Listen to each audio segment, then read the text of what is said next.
It wasn't until he saw the medical record that the CEO realized the person who donated a kidney to him was actually the woman he hated the most. It turned out that 5 years ago, the CEO was in a terrible car accident. But right after he woke up from surgery, he saw the woman walking away with a suitcase. He couldn't believe the woman he had loved for years could be so heartless. Ignoring his weakened body, he chased after her, shouting her name, but the woman still left. After recovering, the CEO poured all his energy into his career. Then 2 years ago, he married the woman out of revenge. On their wedding night, he even left home holding his lover in his arms. But what the CEO didn't know was that the woman had her own painful reasons for leaving. To save him, she had undergone a kidney transplant. Unexpectedly, the surgery caused her to develop leukemia. She had no choice but to leave him and go abroad for treatment. During the time she was gone, the secretary not only deceived the CEO, but also took credit for the kidney donation herself. She kept talking badly about the woman. This made the CEO hate the woman even more. Even after they got married, the CEO stayed close to the secretary out of gratitude for her help. One day, the woman's leukemia relapsed again. The doctor warned her she had to have surgery immediately, otherwise her chances of survival would keep shrinking. Desperate, the woman called the CEO, begging him to come home and spend the night with her. But the CEO was at the beach setting off fireworks with the secretary at that moment. He barely said a few words before impatiently hanging up. Suddenly, the woman felt a sharp pain in her abdomen, and then she fainted. In her dream, she saw sweet memories with the CEO. When she woke up, she finally made a tearful decision to give up on the CEO and their marriage. Her illness had drained all her savings over the years, so she had no choice but to go to the CEO's company to discuss the medical bills. As soon as she walked in, she overheard the secretary boasting to employees about her necklace. It was a gift the CEO had specially bought for the secretary for hundreds of thousands of dollars. Hearing this made the woman even more heartbroken. She never expected the CEO would spend so much on the secretary, but be unwilling to pay a few thousand for her medical bills. On the surface, she still pretended to be calm and walked into the lounge to wait. However, the secretary followed her in. Not only did she mock the woman for not being loved by the CEO, she even pushed the woman to the ground. At that moment, the CEO, who had just finished a meeting, appeared in the lounge. The secretary immediately collapsed on the floor, deliberately cutting her hand with broken glass. She complained to the CEO that the woman had caused her to fall and get hurt.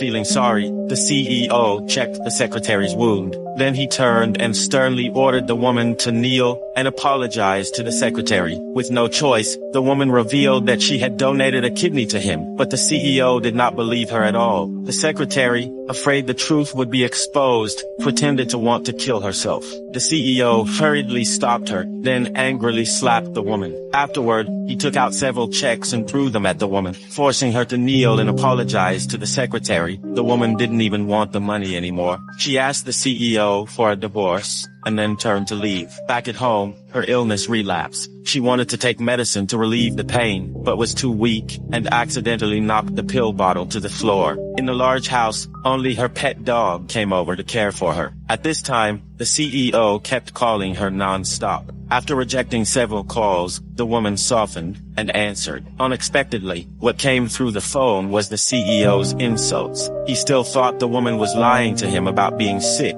and he threatened her with monthly living expenses to stop her from divorcing him. The woman asked the CEO to agree to one condition. She wanted to taste once more the cake the CEO bought for her at the school gate back then. Back when they were in love, the CEO had promised to buy her a birthday cake every year, but he still hadn't come home by dawn. At this moment, the woman received another bill collection call from the hospital. Having no money to pay for the surgery, she could only sell all the jewelry from the CEO's house. She also gave her pet dog to a neighbor to take care of. Only after all this did she finally go to the hospital for a checkup. The director comforted the woman, saying the surgeon performing her operation was an elite who had studied abroad and would definitely cure her illness. At this time, the CEO finally came home with the cake, but couldn't see the woman anywhere. Worried, he called her.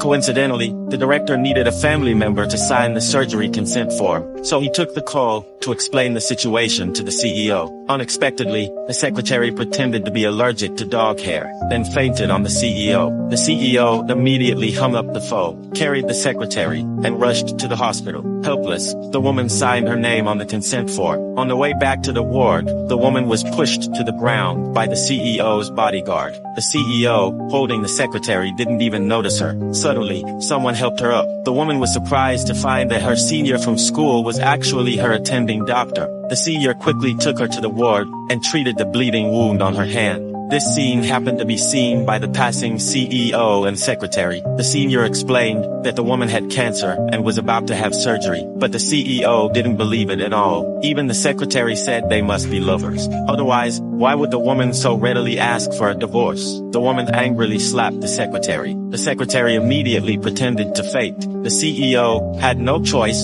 but to take the secretary back to the company lounge quickly. After they left, the woman started to bleed from her nose and fainted. The senior had no choice but to prepare for her surgery immediately. Just then, the CEO found a medical record lying on the floor in the lounge. Only then did he realize the woman hadn't been lying to him. He immediately prepared to go to the hospital to visit her. Unexpectedly, the secretary said something that shocked him even more.